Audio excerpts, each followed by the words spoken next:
Friends, இப்போ பாருங்களேன், உங்களுக்கு ஒரு கிளாஸ் பெயிண்டிங் ஒர்க் வந்து உங்களுக்கு காமிக்கிறேன். இது ஆக்சுவலாக பார்த்தீங்கன்னா இந்த கதவுல இருக்கக்கூடிய இந்த ஒரு பெயிண்டிங் ஒர்க்கு நல்லா பாருங்கள் எப்படி இருக்குன்னு சொல்லிட்டு பாருங்கள். இது ரொம்ப சிம்பிளான ஒர்க்கு. உங்களுக்கு இதை நான் காமிச்சிட்ருக்கேன். ரொம்ப சிம்பிளான ஒர்க்கு, ஆனால் அழகாக நீட்டாக இருக்குது பாருங்களேன். இது எதுக்கு காமிக்கிறேன்னா, இந்த மாதிரி ஒர்க்கு வந்து நீங்கள் வந்து வீட்டில் இருந்தீங்கன்னா இதுக்கு வந்து நீங்கள் ஃபேப்ரிக் கலர்ஸ்ன்னு விற்குது. பாட்டிலாக வந்து ஃபேப்ரிக் கலர்ஸ்ன்னு சொல்லிட்டு விற்குது, சின்ன சின்ன பாட்டில். அந்த பாட்டில் நீங்கள் வாங்கிட்டு அதில் வந்து நீங்கள் வந்து இதை நீங்கள் பெயிண்ட் பண்ணலாம். இதை வந்து ஒரு தலகாணி வர ஒரு ஒயிட் கலர் அல்லது ஏதாவது பிளைன் தலகாணியில் வந்து என்ன பண்ணலாம், இந்த மாதிரி நல்ல தெளிவாக தெரிகிற பெயிண்டிங் ஏதாவது ஒன்று எடுத்து அதை அப்படியே நீங்கள் பென்சிலில் வரையலாம். இதெல்லாம் ரொம்ப ஈஸியாக பென்சிலில் வரைஞ்சிடலாம். பாருங்களேன், ரொம்ப ஈஸியாக இதெல்லாம் பென்சிலில் வரைஞ்சிடலாம். இந்த மாதிரி பென்சிலில் வரைஞ்சிட்டு அதில் அந்த குட்டி குட்டி பாட்டில் பெயிண்டிங் விற்குது. ஃபேப்ரிக் கலர்ஸ்ன்னு கேட்டாவே கொடுப்பாங்க. அந்த ஃபேப்ரிக் கலர்ஸை வாங்கி உங்களுக்கு பிடிச்ச மாதிரி என்னென்ன பாக்ஸில் என்னென்ன வேணாலும் நீங்கள் கலர் கொடுத்துக்கலாம். கலர் கொடுத்துட்டு ஃபுல்லாக நீங்கள் ட்ரை ஆனதுக்கு பிறகு நீங்கள் அயன் பாக்ஸ் எடுத்து பேக் சைடு அயன் பண்ணிக்கிட்டிங்கன்னா ஒரு சூப்பரான ஃபேப்ரிக் பெயிண்டிங் உங்களுக்கு ரெடி. நான் வந்து பார்த்திங்கன்னா இப்போ நான் உங்களுக்கு சொன்ன மாதிரி நான் வந்து ஒரு பில்லோ கவரு, அப்புறம் இன்னொரு ஒரு சின்னதாக ஒரு குட்டியாக ஒரு பாப்பாங்க போகிற மாதிரி ட்ரெஸ் தைச்சேன்.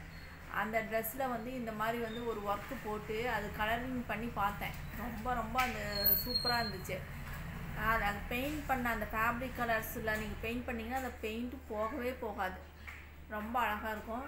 நீங்கள் கண்டிப்பாக அதை நீங்கள் ட்ரை பண்ணி பாருங்கள். இதை தொடர்ந்து உங்களுக்கு வந்து பார்த்திங்கன்னா ஒரு சிக்கன் வந்து ஒரு டிஷ் வந்து ஒன்று பண்ணியிருக்கோம்.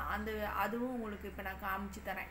இந்த வீடியோ வந்து ஸ்பான்சர் பண்ணுறது பார்த்திங்கன்னா ஜென் ரிவ்யூ தான் இந்த வீடியோ ஸ்பான்சர் பண்ணுறாங்க. Thank you friends. இது பாருங்கள், இது ஆக்சுவலாக மிளகா கறி.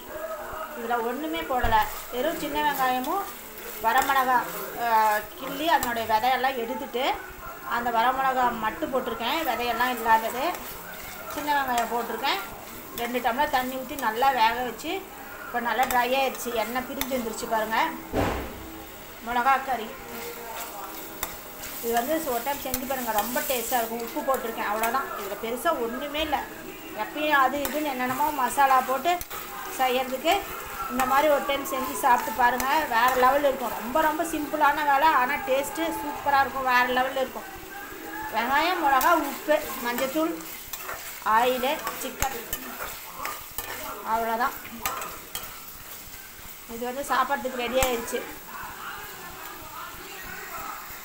ஒரு டைம் கண்டிப்பாக அப்படி ட்ரை பண்ணுங்கள், சூப்பராக இருக்கும்.